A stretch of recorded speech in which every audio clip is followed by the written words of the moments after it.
இடத்தோட அளவு, survey number எல்லாம் சரியா இருக்கு. காலையில எத்தனை மணிக்கு ரெஜிஸ்ட்ரேஷனுக்கு டைம் கொடுத்திருக்காங்க? காலையில 11 மணிக்குங்க ஐயா. நல்ல நேரம்லாம் பாத்துட்டீங்களா? நீங்க உசந்த நோக்கத்துக்காக இடத்த கொடுக்கறீங்க அப்படின்னா எல்லாமே நல்ல நேரம் தானே ஐயா. உங்க பூர்வீக இடம் ஏக்கர் கணக்குல இருக்கு. கோயில் கட்ட 2-3 ஏக்கர் இருந்தா போதும் ஐயா. அதை மட்டும் கோயிலுக்கு கொடுத்துட்டு மிச்சத்தை நீங்களே வச்சுக்கலாம் ஐயா. சிவன் சன்னதிக்கு கொடுக்கறேன்னு முடிவானதுக்கு அப்புறம் பாதிய நான் எடுத்துக்கிறேன்னு சொல்றது சரியா இருக்காது. கோவில் கட்டுனது போக மீதி இடத்துல சுத்தியும் விவசாயம் பண்ணலாம், பசுமாடுகளை வளர்க்கலாம்.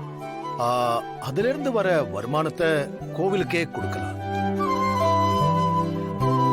நிறைய வருமானம் வந்தா அதை வச்சு இந்த ஊருக்கு இன்னும் நிறைய நல்ல காரியங்கள் பண்ணலாம்.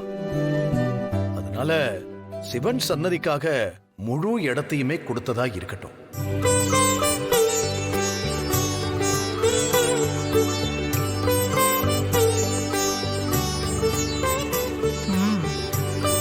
எவ்வளவு பெருந்தன்மையா இருக்கீங்க ஐயா.